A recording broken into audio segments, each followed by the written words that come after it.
So it is my great pleasure to welcome you to AI and Propaganda. Nothing is true and everything is generated. I'm Elizabeth Wood. I am the faculty director of the MIT Ukraine program and a faculty member of the history department. And I want to welcome you on behalf of the MIT Ukraine program, which has been running strong since 2022 and plans to keep growing and strengthening.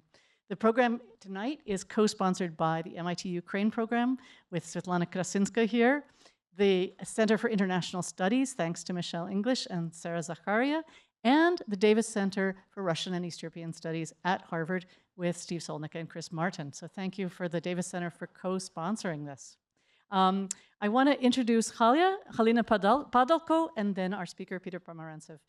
Halina Padalko will be moderating, and she is a multidisciplinary research specializing in strategic communication, propaganda, disinformation, and the use of AI tools. She has a double PhD in computer science and political science from National Aerospace University of Kharkiv Aviation Institute and global governance from the University of Waterloo. She's currently completing her Fulbright Fellowship here at MIT, where we've been lucky to have her for the whole year, and where she has been teaching an amazing course on AI and propaganda with a tiny bit of help from me, but mostly all her own work. This is disinformation, by the way. Anyway, we're very lucky to have Halina here and to have her moderating this session with Peter Pomerantsev, whom she invited. So Peter needs no introduction. He's the author of 3 very, very important books, which I want you to all consider reading if you possibly can. The 2014 bestseller, Nothing is True and Everything is Possible. The 2019, This is Not Propaganda, Adventures in the War Against Reality. And his most recent, How to Win an Information War, which is absolutely fascinating. It's a real mystery and detective and page turner. He is the senior fellow at the Agora Institute at Johns Hopkins University, where he co-directs the ARENA initiative. And without further ado, let's you two take it away. Thank you so much, Elizabeth. I would love to start definitely with thanking Stephen and Davis Center, Center for International Studies at MIT, and do we have Michelle here?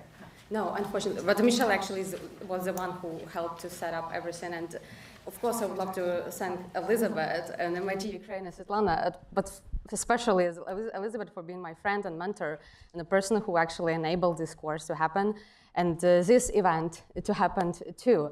And I would love also to thank every decent person in this room for standing on the right side of the history and supporting Ukraine. And this defining for us time. We need you. Unfortunately, situation is critical, but thank you for being with us. Debroy, you can join us here, please. Please shout out for Deb. Is one of the professors at works in our domain too. Very happy to have you here. Actually, as Elizabeth mentioned, this event and this activity is a part of a course, AI and Propaganda, that we are co-teaching. So technically, you all are our students today. I hope you're okay with that. Do we have actually our students? Can you raise a hand? I just want to see like how many people are skipping the main event of the course. Yeah, this is very huge success, obviously, that we teach in this course, despite all the uncertainties around the course and around political situation. But topic itself is very depressing. Like 30% of students dropped after the first class because it was so depressing, and it was unbearably sad.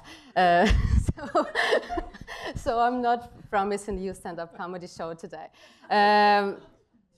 AI helped, and this. Disinformation. We still had 25 students. No, we have a lot of students, but like we would have more if we showed like all these memes with the Putin on a horse and all of this fun stuff. We actually had a meme war class with Lada Villeneuve, who is here, a fellow at Curie. It was an amazing class, only one fun class, the rest were very depressing. So unfortunately, AI doesn't look very promising. For our realm, not only it helped to reduce the cost for clandestine actors to produce this information, but also it help to increase plausibility and scale it up. So if previously Prigozhin need 100 people for research, internet research agency somewhere in Olgino in St. Petersburg to launch foreign interference, now it could be just one Ivan in Moscow who is operating AI swarm for 10,000 synthetic personas. And trying to convince Western audiences that Ukrainians are Nazi and Ukraine need to be part of Russia. So this is scary and not promising. On the other hand, AI also became not only tool and enabler for this operation, but also a battlefield with phenomena such as LLM grooming. So platforms itself became enablers of propaganda. So clandestine actors are deliberately posting some information to get into training data set and then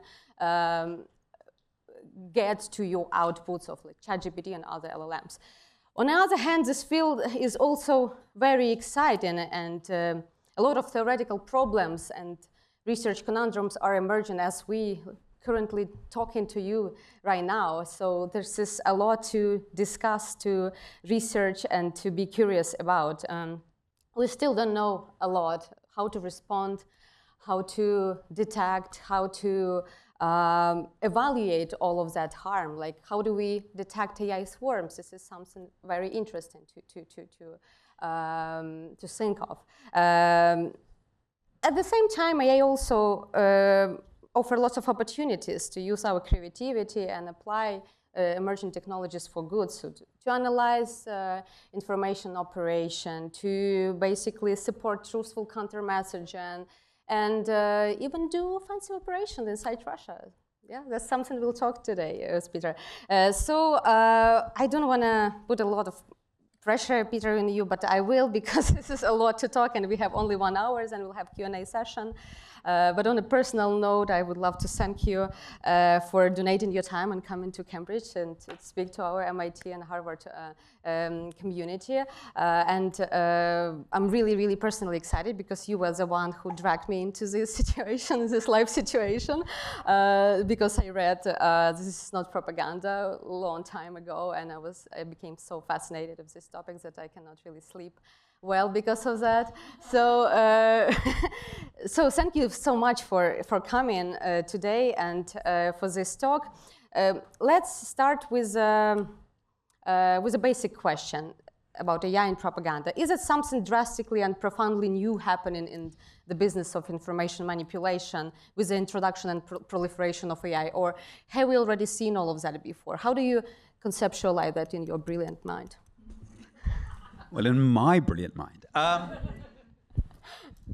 mean, without getting into too much of a sort of discussion about what we mean by newness, so far, you know, as I think you alluded to, you know, the fears and the anticipation around AI tends to run ahead of the reality. And if we're talking about a game changer, it was sort of the social media revolution that some people in this room are responsible for. And that was a game changer in terms of targeting, in terms of how we think about influence and audiences, and how we think about our information environment. Right now, sort of seeing the stuff coming in, because I do a lot of my work in Ukraine, you know, seeing the offensive operations coming in from Russia and what they do domestically, and the first sort of iterations of doing something about it. Clearly there's, you know, obvious issues about scale, and deepfakes are getting better and all that kind of stuff. It still doesn't feel like a complete game changer, frankly. But the one that we're all sort of sitting around and feeling will be, when I talk to people who actually work in this field every day, is this idea that we will essentially give an AI an aim, go and demobilize Russian soldiers, a neutral aim. You know, Russia is building up a 1.5 million strong army in order to threaten NATO, in order to continue its war in Ukraine. We can all agree it's probably a good idea if they struggle with mobilization. That's quite a neutral thing. So we go and give it that order and say, go and create swarms and campaigns to fulfill that neutral aim. And off the AI will go, and it'll end up with starting a small genocidal war in Dagestan.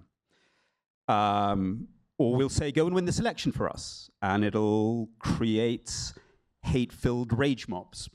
What I'm getting to is that one of the big debates, and why I find propaganda so interesting, is about the question about whether we are good or bad creatures. So my last book, How to Win an Information War, was all about a British counter-propagandist who essentially said, Germans love Nazism so much, you can forget about goodness, forget about better angels, forget about morality.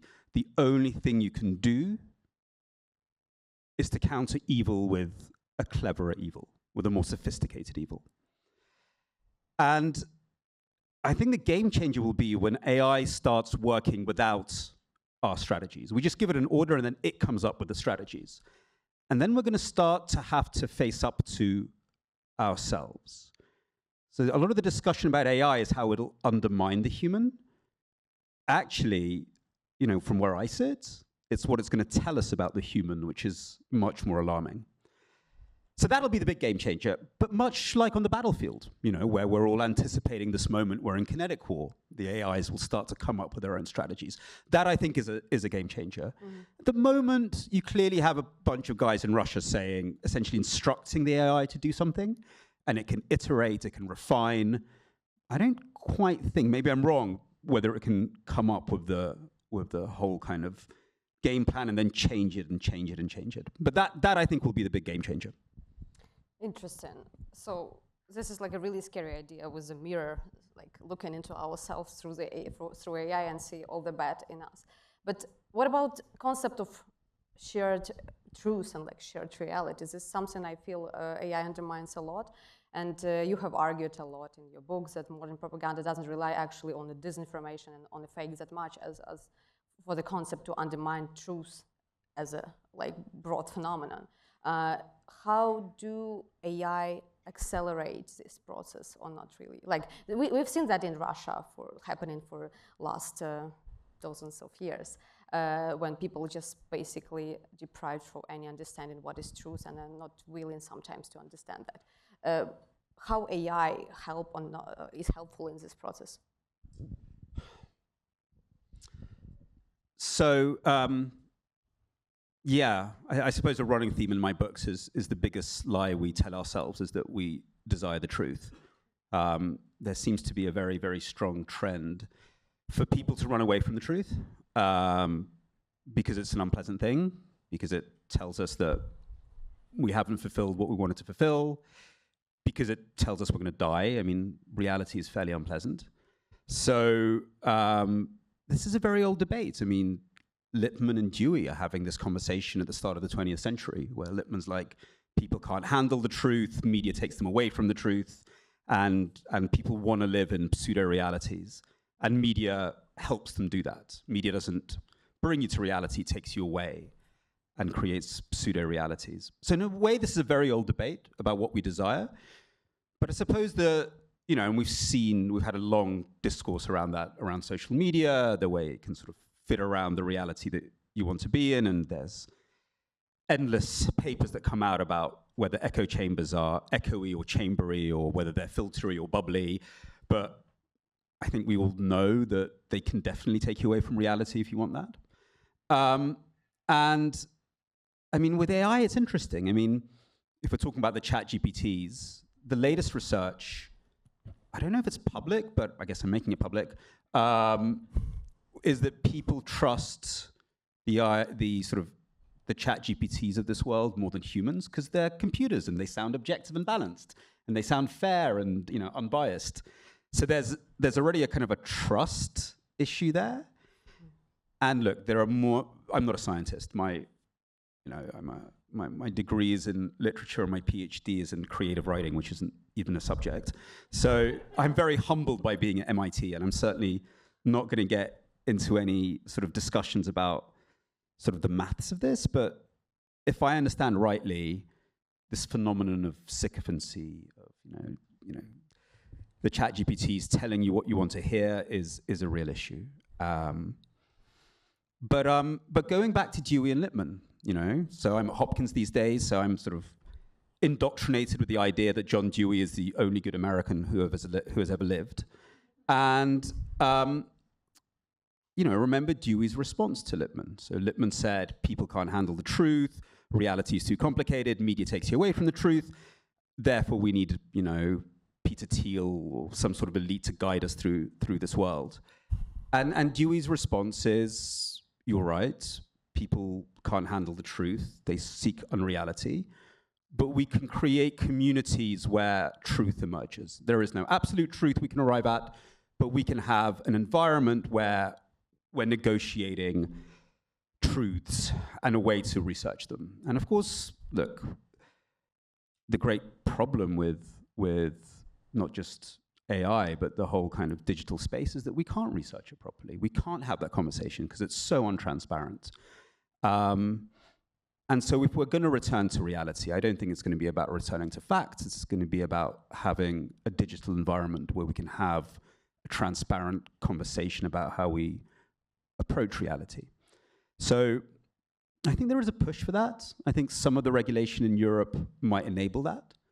And I think that's going to be the difference between a democratic digital environment and a non-democratic one, because Xi Jinping and Putin will definitely not let anybody understand how they're manipulating AIs, how they're manipulating algorithms, whether what you see online is real or not.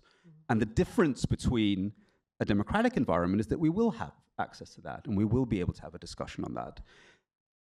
But I suppose what we're living in now is not an entirely democratic information environment. So do you think that segmented legislation in Europe still does make sense if we globally have the situation that we have?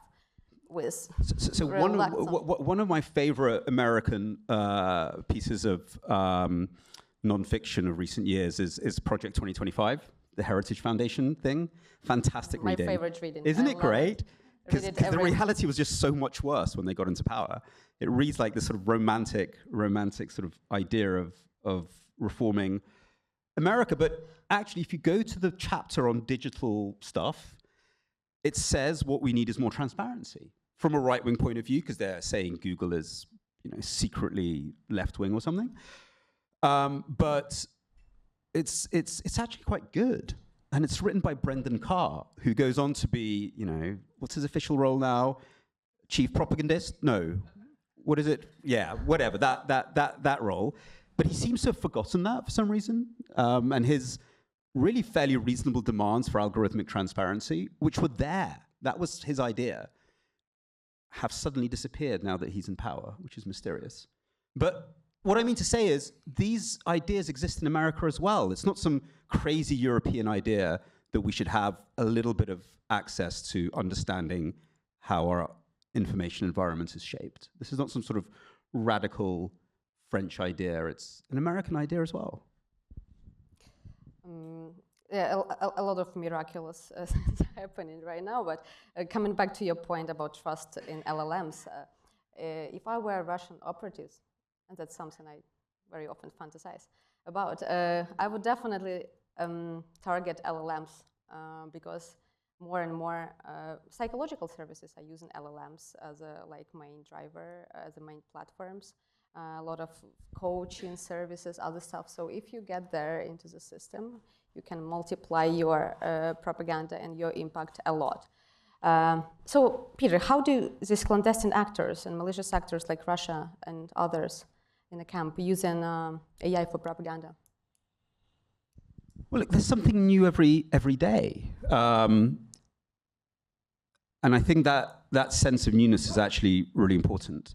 So the other day, there was a great article in Bloomberg about Storm 1516, which is the sort of the next generation down from Prigozhin's troll farms, which is sort of a splinter group from that, which is using AI to create, I mean, it's the usual litany of activity. It's a bit of deep fakes, a bit of LLM poisoning, often in combined operations. You know, AI can be very useful for sort of like doing something very old-fashioned, like gaming the Google algorithm.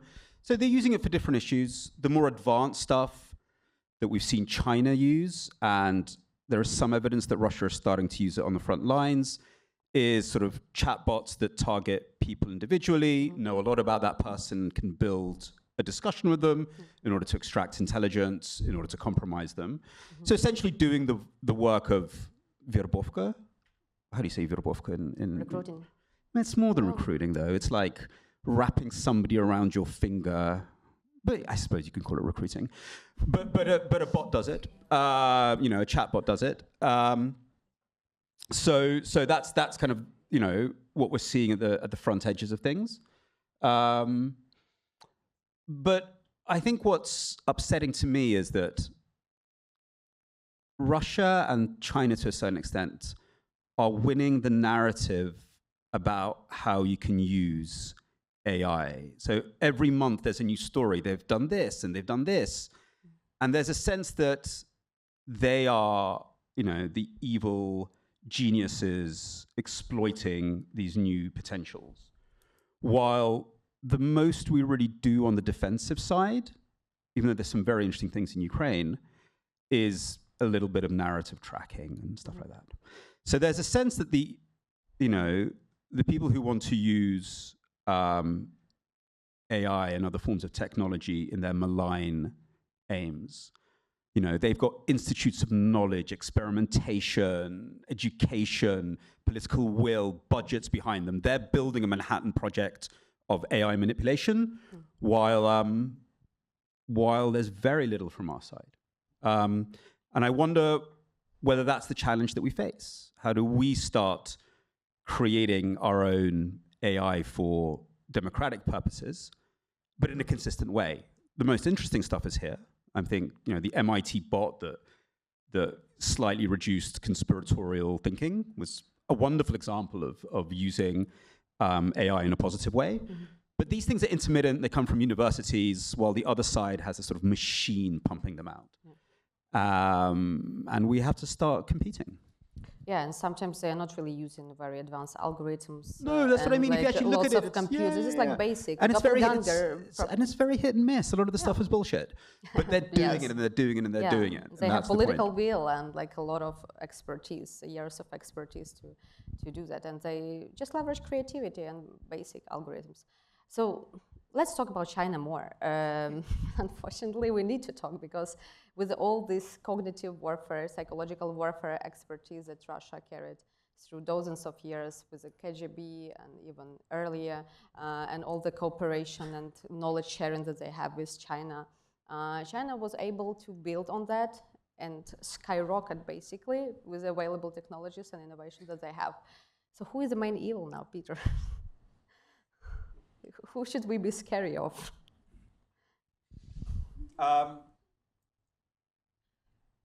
Like with all the scandal with leaked paper about Galaxy, that's exactly what you mentioned. Like they are targeting policymakers, they are targeting decision makers directly, and this is like more efficient than just flooding the zone as Russia used to do. So what should we expect? So the most alarmed I've heard policymakers and technologists be in closed-door meetings, and this was in England, where we're just scared of everything now, and we're just like the scared country, like, oh, like everything frightens us, was a sort of like gaming through if China does have all the knowledge from TikTok that it might have, then they could very easily contribute to, you know, they have a lot of leverage over potential moments of, you know, I don't want to say causing, because we know causality is so difficult in this space, but playing a role in violence. If they really know people's sensitivities, street by street, apartment by apartment, and that is in the hands of state actors, then, you know, any place in the northeast of England already bubbling over with a lot of social tension is very, very vulnerable at a time when we know very little about them. So we have no deterrence. Part of Britain's muted response to Russia, we're good on words, actually quite muted in terms of what we do, is because we feel so vulnerable in so many ways. So we're completely vulnerable. We have very little deterrence against them. Yeah? How much knowledge do we have? We'll come back to that. But knowledge, if it's in the wrong place, is the same as having no knowledge. But so that's, and when I remember sitting in a meeting at King Charles Streets around this, and there was a real sense of fuck in the room, like when people started thinking through it. However, there is, of course, say, another country that has, some very powerful social media companies, and which we've recently become aware of, might be actually not the ally we thought.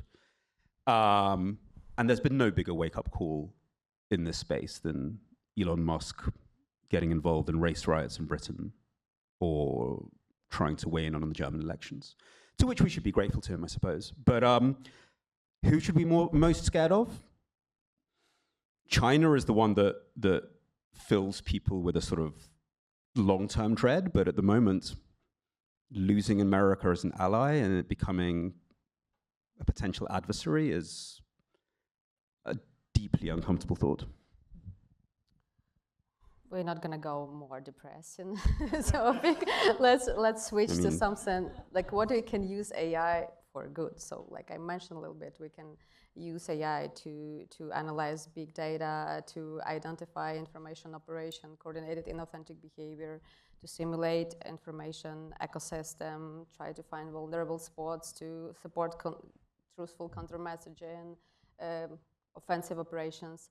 Do you want to share something from what you work on in Ukraine, like some advanced techniques, like what Ukraine is leveraging AI for good, so we can learn from that and like basically illuminate something positive in this talk?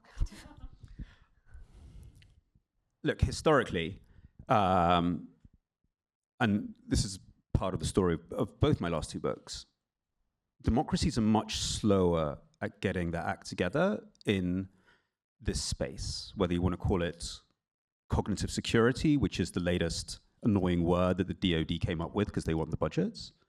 It's actually, you can also tell the word is always predicated on who's got the budget. It's sort of Stratcom when it's State Department, it's cognitive warfare when it's DoD. It moves around depending on who wants to own the money. But whatever you want to call this, I like the old-fashioned word political warfare because it takes me back to a different time. But dictatorships always have these machines running. They don't stop running. They're constantly functioning because for them, propaganda, control over information is critical. And so it's working nonstop.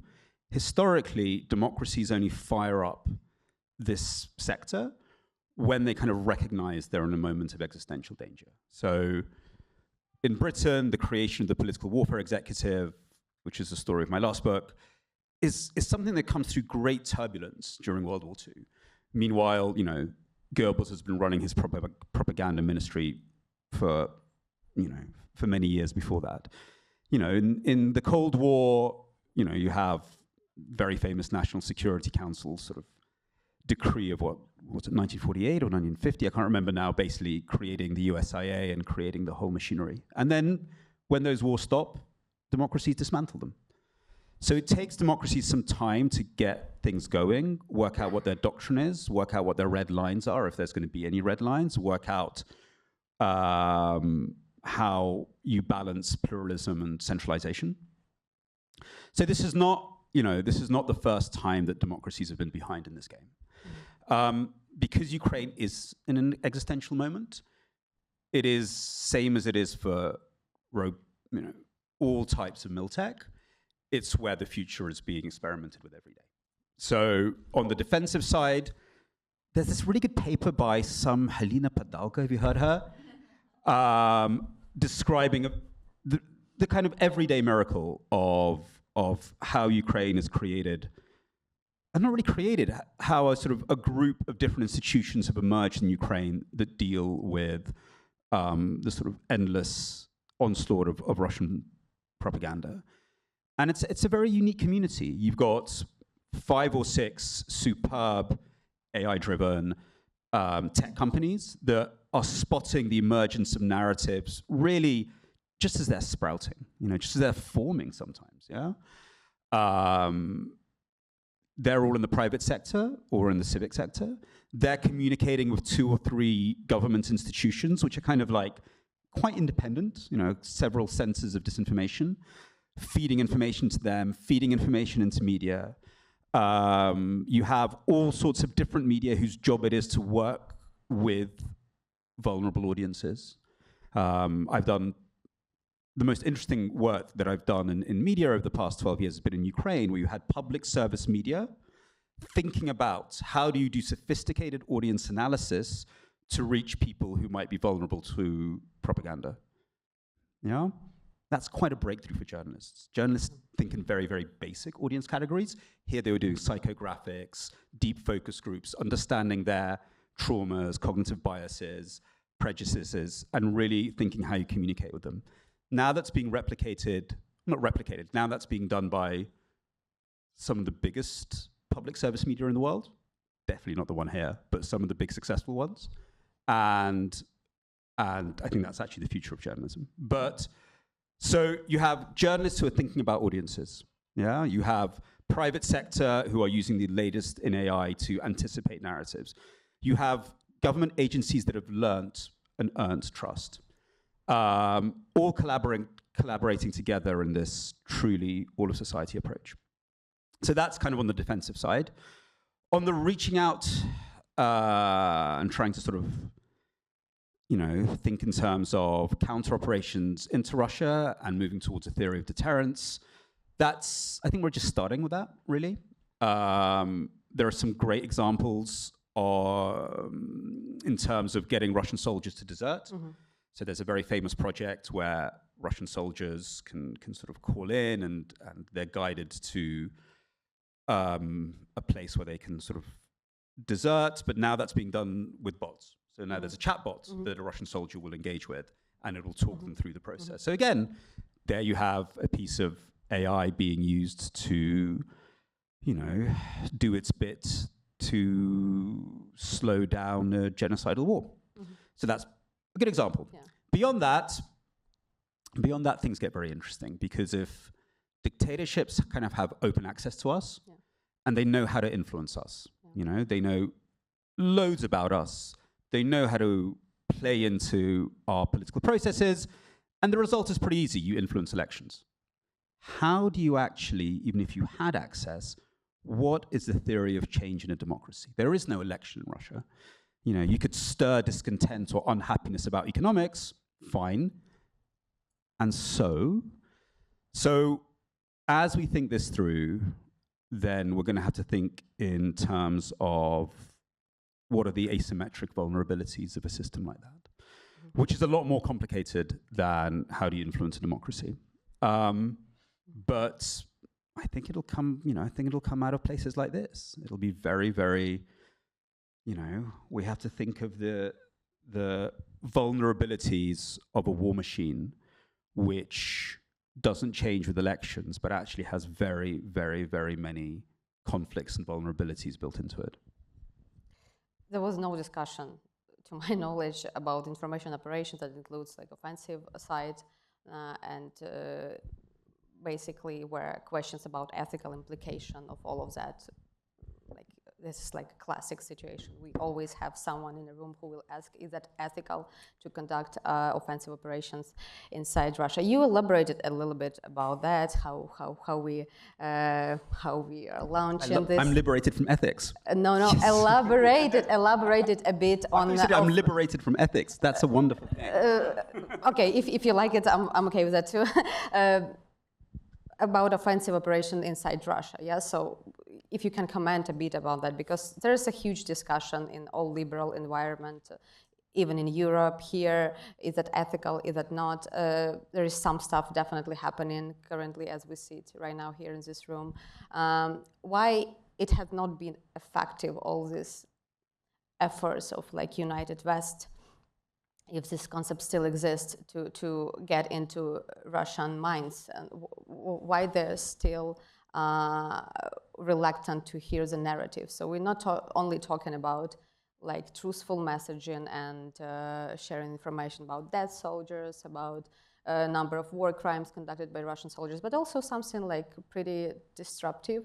Why it's not working for Russian society and why they are more efficient and more successful than us. So there's been no green light. I mean, there was a very big debate at the start of the full-scale invasion about doing this. The debate was had in Washington, in Europe, in Ukraine, and it was a policy decision. There was the Schultz-Biden kind of axis, said that that would be too provocative, that might feel like Putin would feel that's an attempt at regime change, and what we want to do is calm Putin down, we'll be resolute, we'll support Ukraine with some weapons, and Putin will come around and calm down soon. And that was the theory of change, and it was like, I mean, the discussions were had very, very actively, and that was the decision that Schultz and Biden made. What is the current discussion now? The current discussion is that that theory of change, while understandable, was bullshit. And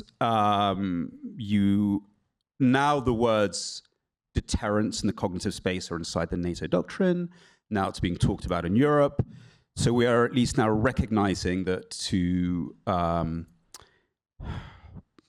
whatever word you want to use this year, stop, contain, I quite like section, a leader like Putin, you need to make them question their sense of control. So that discussion is now had openly.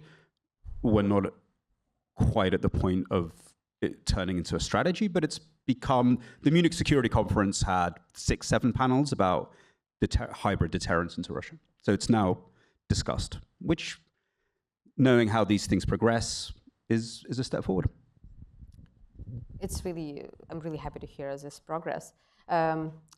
As we are getting closer to Q&A section, and I hope to hear questions or comments from you, I would love also to ask you, we have here definitely very highly engaged and goal-oriented audience who cares about democracy, who cares about future of and our cognitive sovereignty. What would be your advice to donate their skill, time, and basically dedication to help us to deal with this problem and help democracies to deal with a problem of cognitive warfare that are launched by our adversaries? Well, look, I assume that most of you guys are Americans, and I think you guys just need to just deal with your own country first. And we hope to see you again soon. But the fact is that technologically you are on a different, you are the most advanced. So I really hope that you can turn things around. So that's why I welcome the initiatives at MIT and other places that are thinking about how you use digital tools for the health of democracies, inside democracies. And I think that's clearly the priority. But there is a geopolitical aspect to it. I think we need to both show, but also sometimes explain to the publics how you can use AI and digital technology for good. And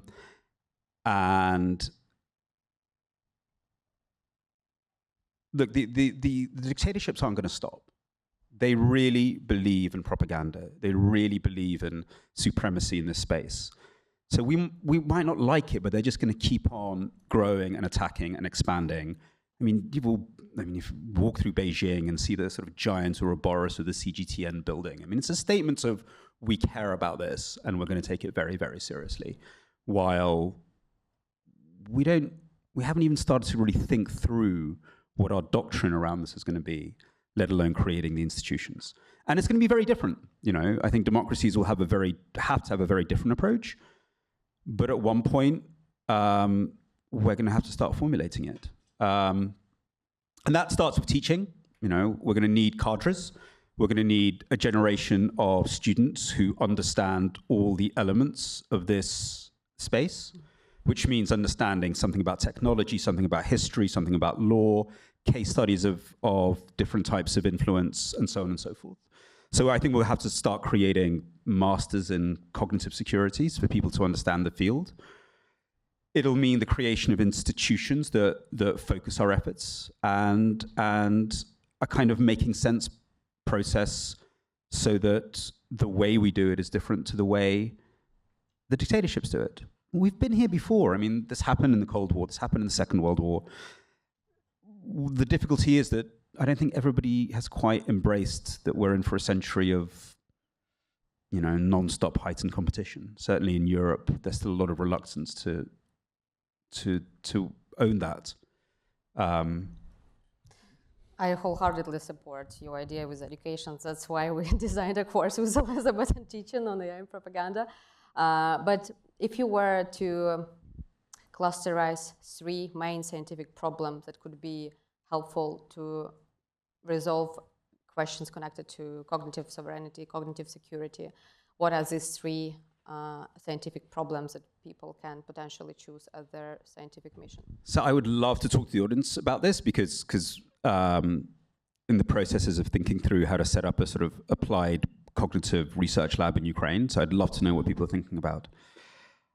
I go back to the old chestnuts that haven't been able to solve for 100 years, especially in the context of Russia. I want to understand what we can learn in the sort of relationship between these meta-narratives that Russia is so big on, Russian greatness, you know, these sort of models of collective narcissism which they project all the time, and behavior on the ground. Yeah. So we're quite good already at understanding what motivates an individual Russian soldier through a lot of iterations of engagement. We kind of know how to get them to fight worse. But if we're talking about the whole of society, what would actually undermine mobilization? Like, is it just about money and self-interest, or is there a relationship with the big narratives as well? Which is something we've been trying to work out for so long, but I think now is a really interesting time to do it. Everybody at the moment is building synthetic audiences. That's the sort of, everyone you meet in Ukraine is building a synthetic audience of Russian soldiers, just like marketing people are. I'm very interested how we get them to a point where they're actually useful. I'm not entirely sure where they're yet. And then I think the most interesting thing when we look at a dictatorship rather than democracy is how do we understand what social problems would get the leadership to change their calculations. We've been trying to work out a way to understand when the Kremlin changed its calculations for 4 years. We've never really thought about this bit of it. We thought about economic pressures, military pressures, and haven't done any of those particularly well. We've never really thought about, okay, what are the social pressures that would make them go, okay, we need to take a step back. So understanding that relationship between social tensions and Kremlin calculations is one that we'd really need to understand if we're going to have a theory of deterrence.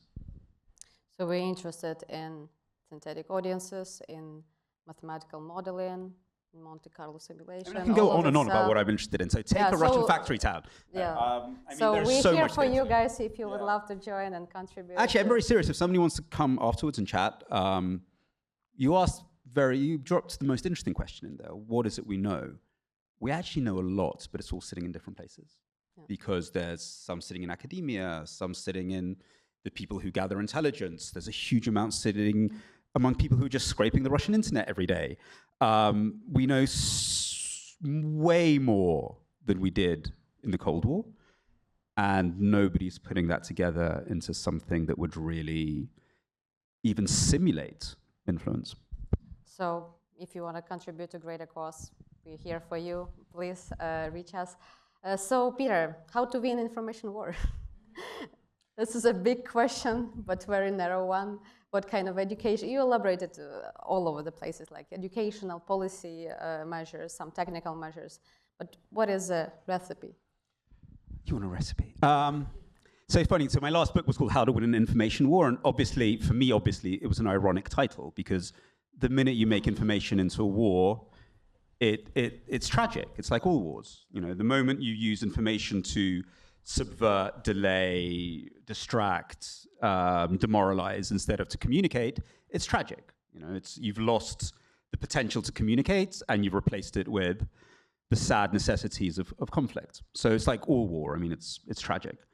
I suppose what we're going to have to pull off as democracies is how do we both learn to be effective in this era of competition while simultaneously still creating, you know, a new digital agora where communication can happen. I mean, how do you do both? And again, we did it. We did a bit of that in the Cold War. We did manage to pull off both.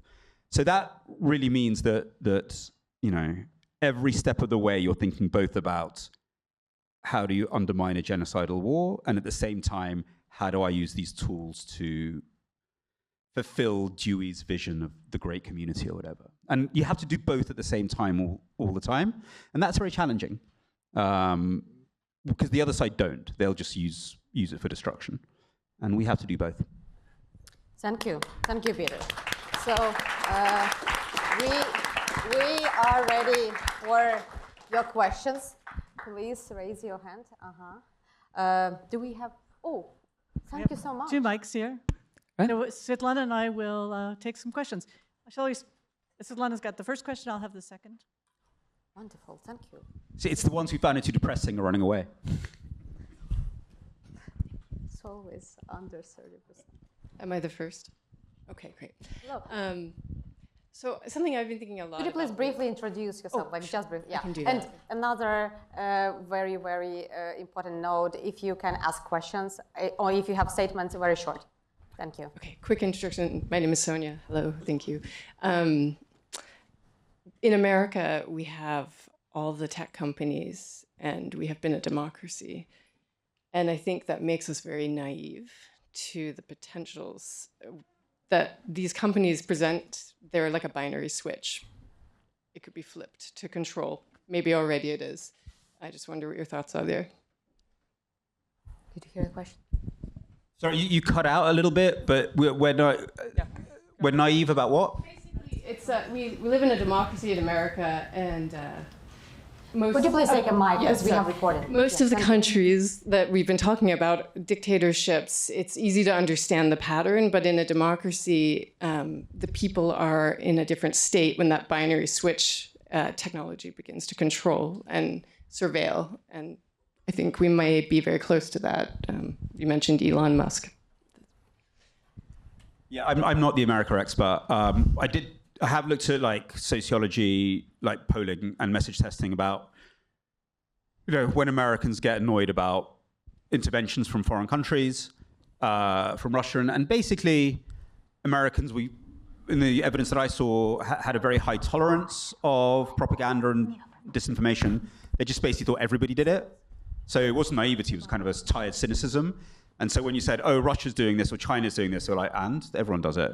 Americans freaked out over when you told them about sort of attacks on, like cyber attacks on critical infrastructure, which they hadn't heard of. You only know about it if you sort of read Wired magazine. So the fact that Russian Iranian proxies have been hacking into, you know, American critical infrastructure and hospitals over the last few years, which is kind of not something that the Biden administration chose to talk about publicly.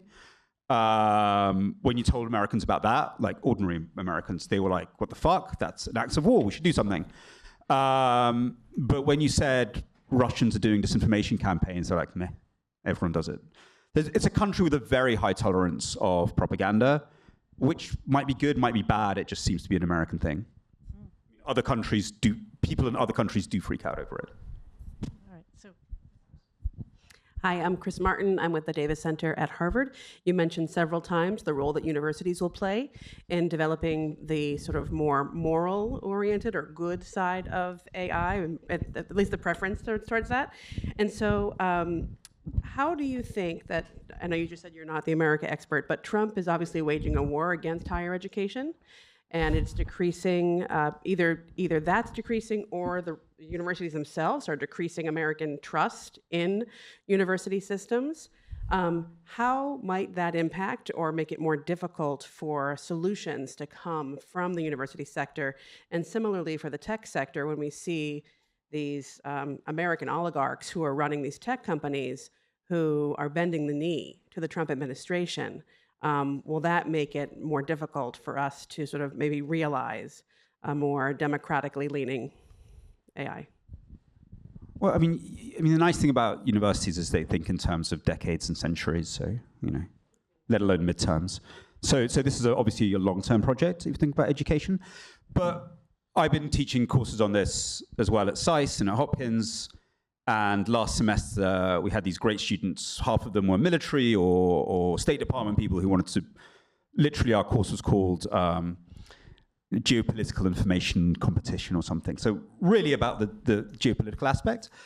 And then we asked all of them, they were all great. And at the end, we asked them to design what would a kind of government institution that thought about this look like today.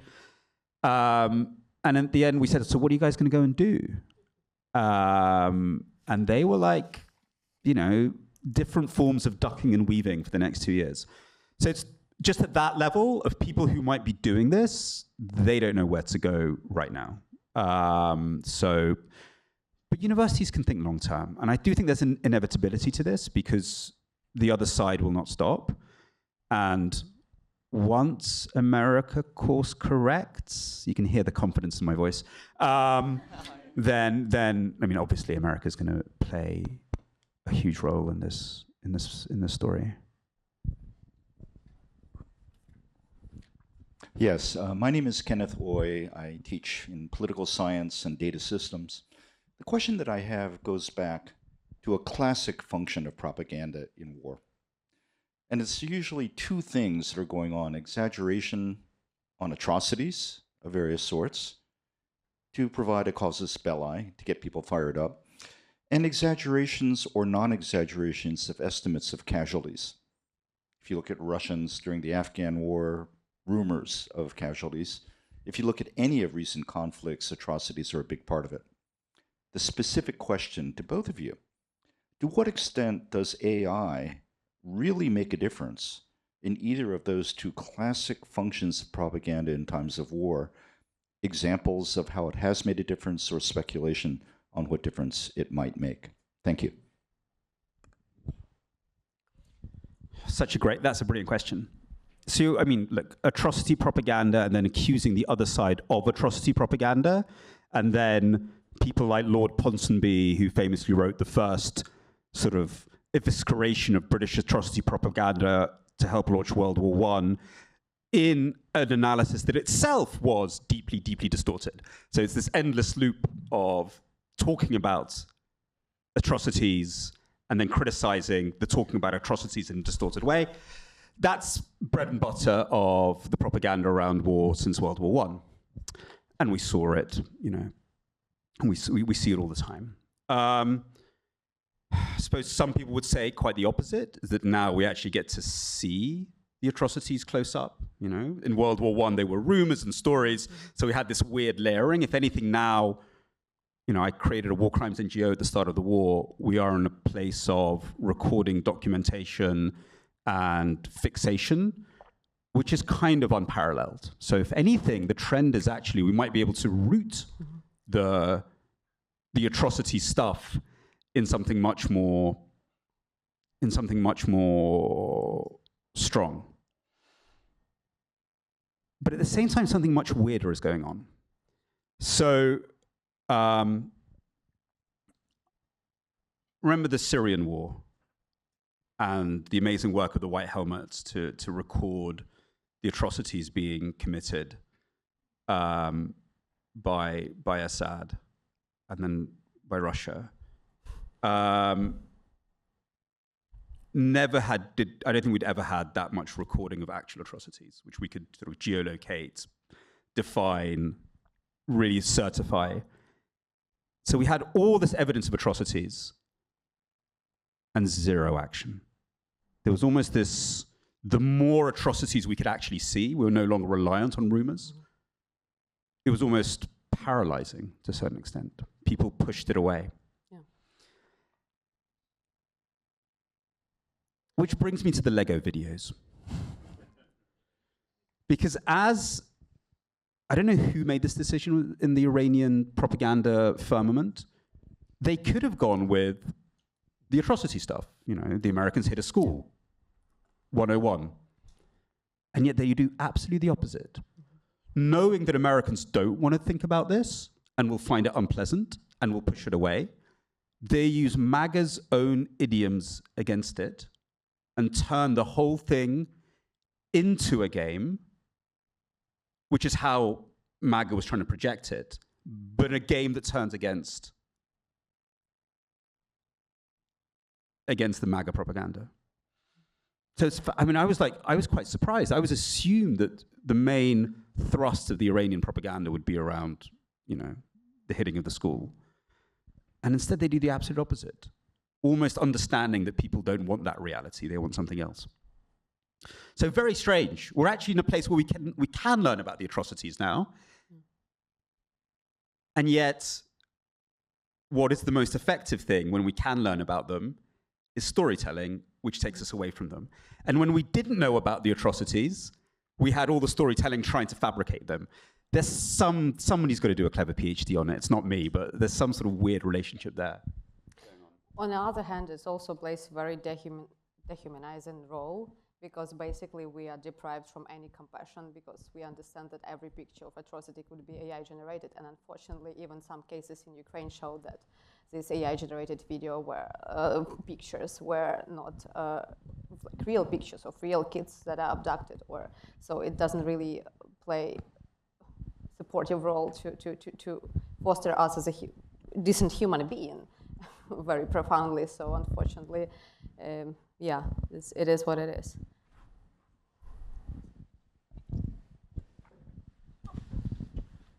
Hi, John Tilko. Getting more and more depressing with all of that. We're losing people. I'm so sorry. It's a loaded topic. John Tilko, MIT. I wanted to ask about maybe looking at the converse problem, which is, could we use AI to essentially curate the truth in a way that would be sort of in reaction to the business model of social media, which is extending into the business model for AI, which has resulted in less curated, edited journalism, and sort of put the whole field at risk. You just look at the decline in, you know, subscribed journalism. We've gotten into a world where it's very easy to publish unedited, unvalidated journalism. So might it be possible, instead of, you could assume that we'll always have propaganda with us, and it's just going to take new forms of technology as it continues to propagate. But I'd be very curious to see what your thoughts are about essentially using AI to create more of a truth machine, and could it be curated and maintained in some fashion that would be useful? So I'm currently doing a series of interviews with European public broadcasters for a sort of internal review of where public broadcasting is in Europe. And we asked that to every newsroom. I mean, how do you see AI? And they see loads of positives. They're very excited about you know, ideas of how you can use it for verification, for many other tools. So I see a lot of excitement. So it's. Do you want to talk about chatbots? No, I want to talk about something else. Okay. When I think about sort of chatbots, I don't know if the problem is though around curation and verification. You can see how it could be useful for that. The problem that we've had is with news as relevance. You know? People have felt that there is a divide between the interests of the news organizations and their lives. And in that space, lots of very nasty propagandists have been very effective at intervening. And with the destruction of local news, that has only exacerbated. So what I would dream of is something that would help bridge that gap. You know, could we use AI to help to explain to people why the war in Iran or something else is relevant to them? Yeah? Not in a propagandistic way, but in a genuine way. Can we start using AI to seal that connection? Because that's what got broken. Yeah? Right now, doing a little bit of work in America, just in central Pennsylvania, working with local media and thinking about how they can create a kind of a tighter ecology with their audiences.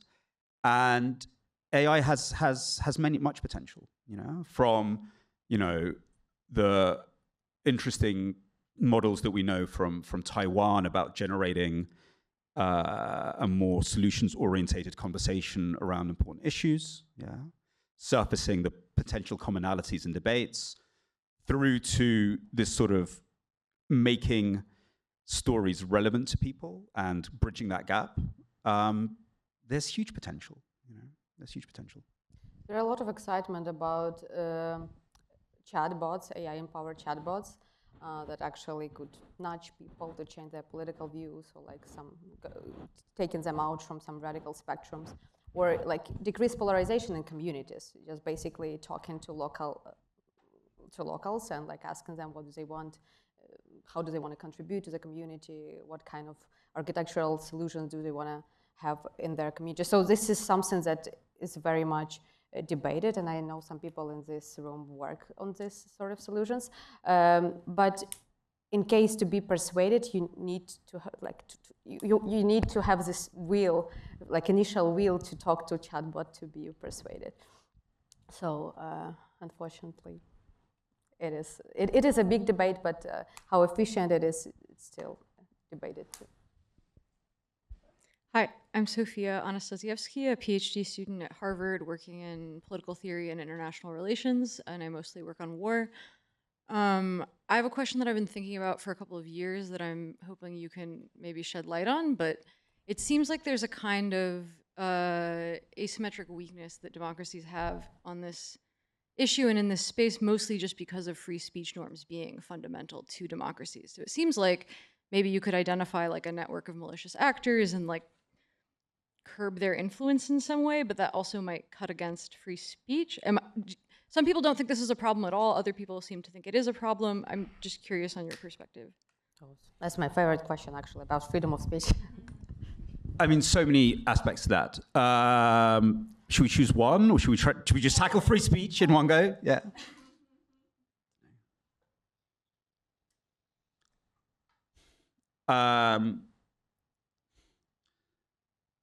So, on the regulation one, which is where a lot of the argument seems to be concentrated, I think there's a strong sort of argument to be made that freedom of speech is also the freedom to receive information, and that I, as a democratic citizen, should understand how my information environment is shaped. I should understand why an algorithm shows me one thing and not another. I should understand how LLMs are designed and what's got into them to give me the answers. And if I don't have that information, I'm actually suffering from a form of, I don't want to say censorship, but a lack of access to information. And the way freedom of speech has been hijacked by some of the biggest censors in society, who own very powerful companies that suppress people's voices without informing who's being suppressed and why and how, is part of the perversion of the discourse, especially in America. So I think we have to reclaim freedom of speech. We have to go back that it's not just about the right to create online AI swarms to suffocate people's chance to speak. It's also about our right to receive information. So I think that's very important. Working a lot on the idea of freedom of thought with infuriatingly clever lawyers who really want to introduce, it's in the Declaration of many human rights. It's part of the UN Declaration of Rights, never really been used. And we've been looking at it from the point of view of the indoctrination of Ukrainian kids within the Russian system, but there's some arguments that you could think about freedom of thought and technology. Do we really have genuine freedom of thought when we don't even understand how we're being influenced? Is there critical function there? Is there a space for autonomy? I think it's a very complicated argument, but it's one that we should start having because it's about systems and not just about, you know, squeaking. So I think we have to go back to a lot of these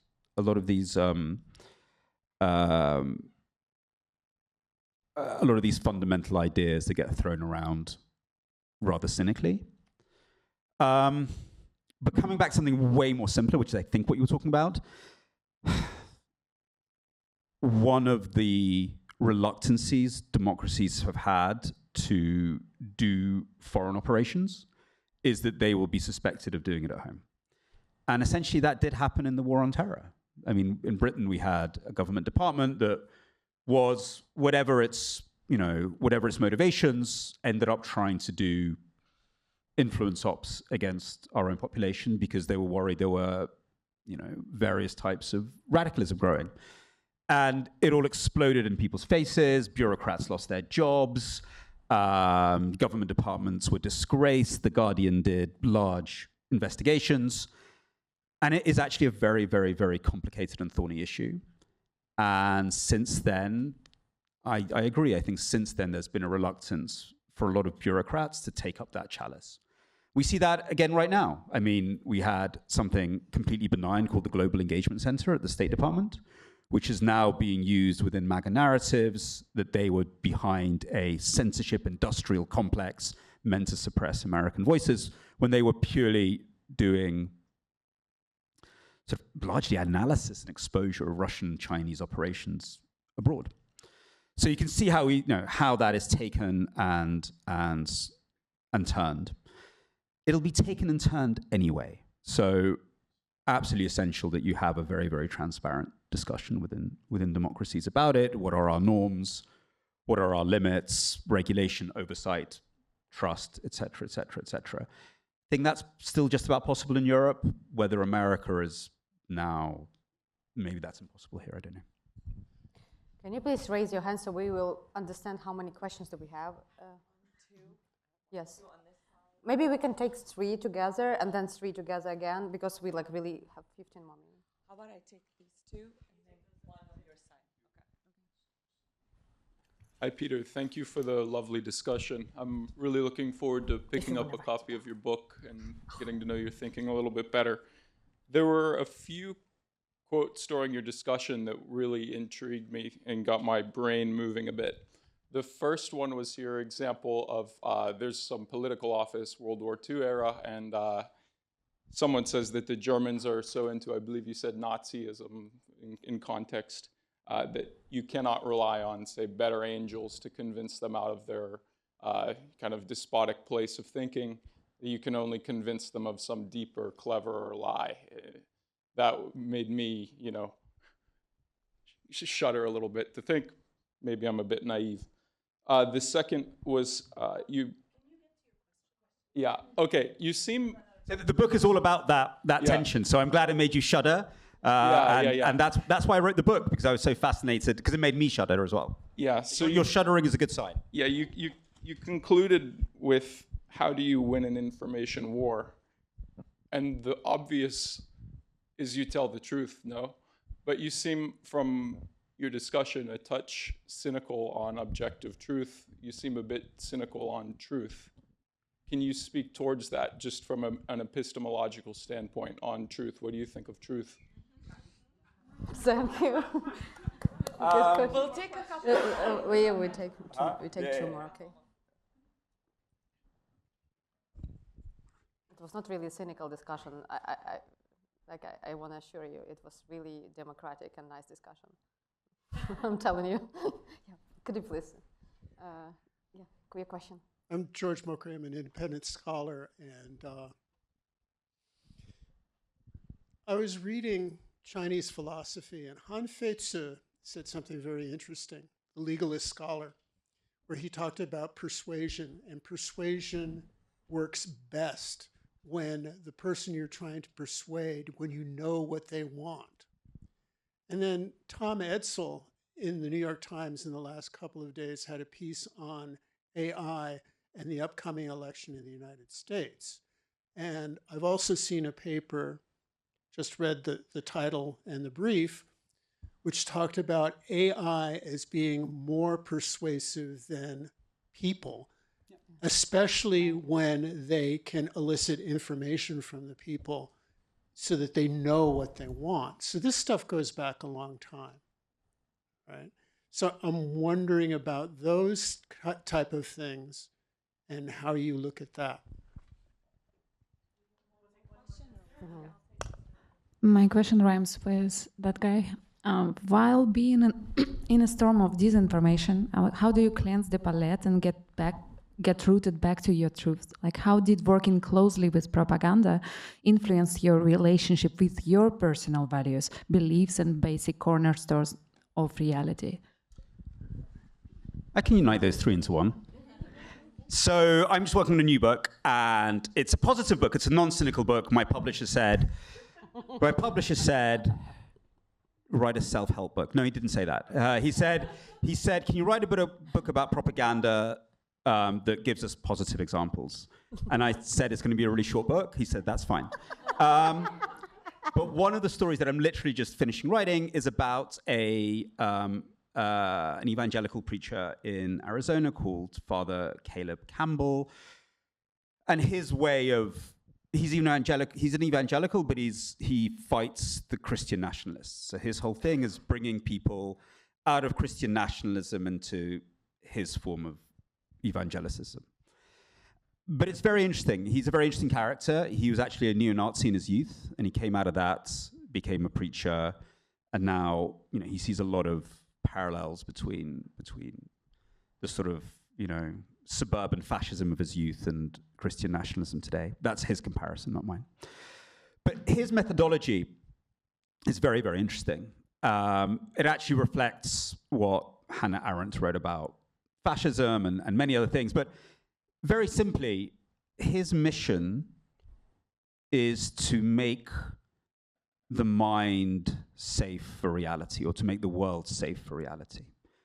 Essentially, he finds that the people he talks to are drawn to Christian nationalism, and the way he was drawn to some far-right movements was because it offers a total world, a totality, an explanation for everything, puts you in a position of privilege, all your opponents are demons, you're on a mission from God, and everything is purely explained. And his job is to kind of get people to a point where they're comfortable with messy reality. Yeah? Now, in the middle of all these sort of ideologies, there's usually a huge contradiction. So Christian nationalism, it's Christian, but yet it's horrible about immigrants or minorities. And so he'll always exploit that. He'll say, look, Aunt Betty, you're a Christian. We're told to love migrants. And she'll say, well, I love immigrants. And I love Jesus' story in the Bible. They were immigrants, I know. But these immigrants are all criminals.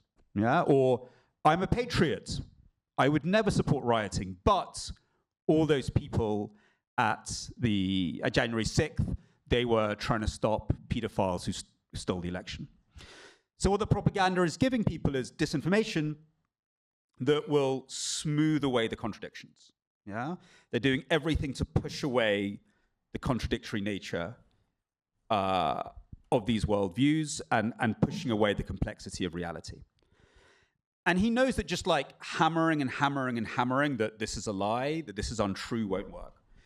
All his work is getting people comfortable with reality again. By doing many things. He takes them to local community to meet real immigrants. He changes their diet so they watch less of the national news and do more local news. They read books together. It's a very kind of individualized process, but it's all about getting people to the point where they're not searching for these totalizing ideologies, where they can embrace the complexity of some immigrants are criminals, some aren't. It's actually very hard doing this policy right, where they can just have that discussion.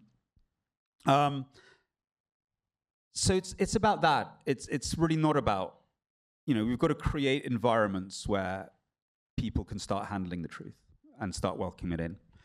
So, you know, I asked him how successful he is, because that's a very noble process. That's taking people who have embraced really quite radical alternative realities. And I asked him, so what's your kind of like, you know, percentage of success? And I don't think it was very high. But he said something which I thought was a good credo to live by, which is that at least he himself has been true to himself, because he's done his best to take these people to what he thinks is the truth. It's not ultimately in his power to change them, but he's lived according to his own values. Because usually when we meet somebody like that, we either try to sort of convince them, fail, and then we just talk about sports or cookies or neutral things. And that's dealing with the situation. And he's like, no, I've lived by my values. I haven't given up on what I believe in. And I've tried to get them to this point where they can embrace complexity. So that's my upbeat story. I'm not cynical. My question has to do, starting with the idea that you mentioned you can't fight violence with violence. The phrase, you can't fight injustice with more injustice. And then you also say you talk about America focusing on ourselves and the horrors we commit before pointing our fingers at somebody else. So talking about AI-assisted genocide, apartheid surveillance, I'm curious your thought process of AI also costing people, hundreds and thousands of people, their jobs, using finite resources like water to cool the systems. How do we go back and forth of, hey, maybe this resource, maybe AI is, it's doing more harm than good right now? And how do you think through of, hey, are we using this to reach people and correct misinformation, or in the process of it costing a ton of people their jobs? Is it doing more harm than good? We can take two more. Yeah, two more questions. Hi, my name is Jemima Barr, and I'm in the political science department here at MIT. I was really interested in your discussion in your first book about how exposure to persistent propaganda during the Soviet period and then after bred cynicism amongst the Russian public. And I'm curious, therefore, what you think the effects of persistent exposure to AI-augmented disinformation may be amongst modern publics. Right here. There you go. I'm Roger Wilson. I was intrigued by your citation of Dewey, and I wonder if of Dewey. Dewey, yes. I wonder if there's a possibility of creating a political party media hybrid that is a community of truth and can win elections, an information-based party. Quite diverse questions.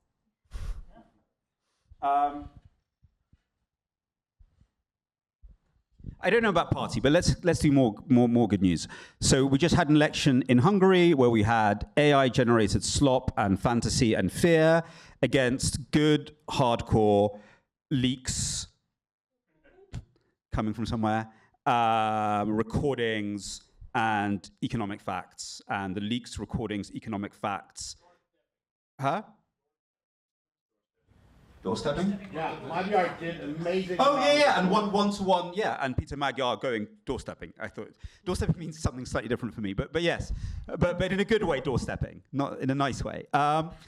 So reality one, yeah, one-on-one communication, leaks of exposing government treachery and corruption, and economic reality completely wiped the floor with AI-generated slop and fantasy fears. So we just had it.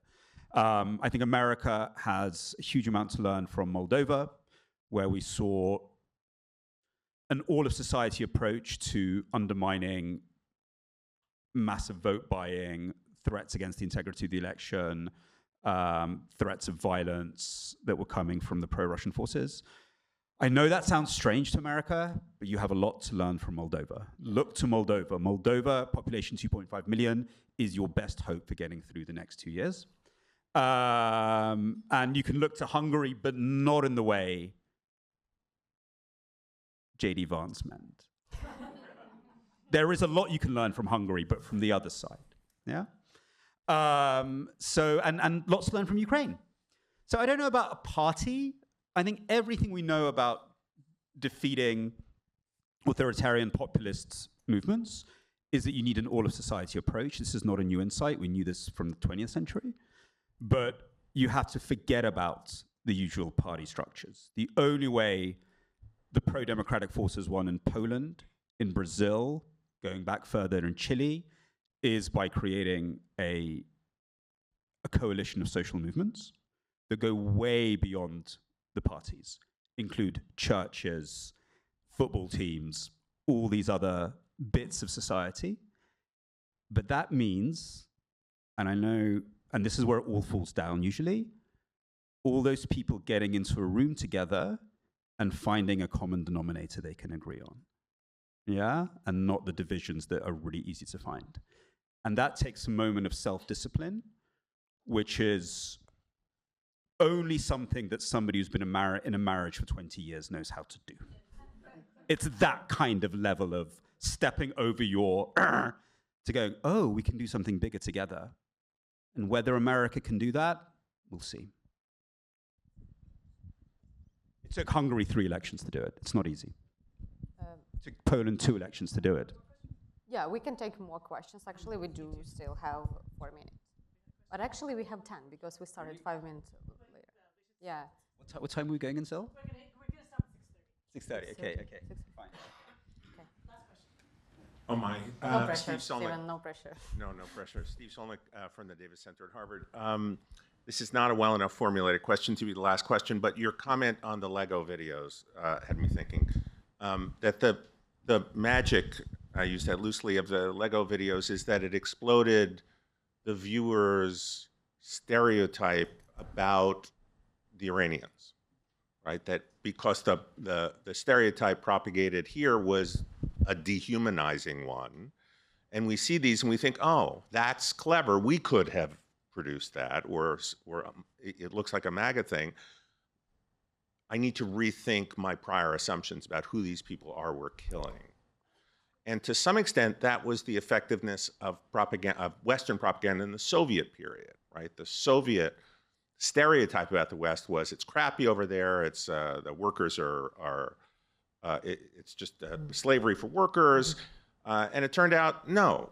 Actually, life was pretty good, and so the more exposure Soviet citizens got to the West, the more it exploded the stereotype of the West that was created. So my question then is, if we think about offensive cognitive warfare by Ukrainians, is there any way to explode the stereotype of Ukrainians that's being propagated in Russia, the dehumanizing stereotype that makes it easier for Russians to be waging a genocidal war in Ukraine? Okay, so the Lego videos are actually doing 2 things, and which is why they're annoyingly good. And let's be clear, you know, I'm not a fan of the Iranian regime in any way, but you know, sometimes you have to just recognize when they're being effective. It's not, they did 2 things in one go that was infuriatingly good. They both changed the image of, you know, the Iranians from, you know, the mad mullahs to little cute, funny Lego things. But in exactly the same move, debased Trump. So they detoxified themselves and humiliated Trump in one image. That's quite neat. Like, it's one movement and you've done 2 things. That's quite annoyingly good. Effective in any way. Look, with propaganda, it's all about effect. You start with, it's different to communication, it's different to literature, it borrows from all these things, but it's all about effect. So here the effect is like, can we undermine support for the war among bits of the American population that Trump needs? So it was very driven. With Russia, I mean, I mean, there are bigger Russian experts than me in the room. I don't know if that's the main thing that we need to change in Russia. I don't know if that's the priority. You know, Russians have switched from Ukrainians are Nazis and we will murder them to Ukrainians are our brothers and we'll drink with them very, very quickly. So I don't know if that's the important piece. And I'm not even sure I'd prioritize that. Much more important about what they think about their own regime. If we make I don't know, let's say we have a theory of change which says Putin has to fulfill 3 functions in Russian society in order for his status to be cemented: adjudicator, budget distributor, effective actor. How do we start undermining that idea of him? And what is the connection between that and preparedness to function in the war machine? And if that's what we're trying to solve, that's where you'd work inside, rather than the image of Ukrainians. I'm not sure changing the image of Ukrainians will shift very much. So I'd just be like, I'd be careful about setting our priorities. So I think we have to end. So please, a big hand for Peter Pomerantsev and Halima Fadolko.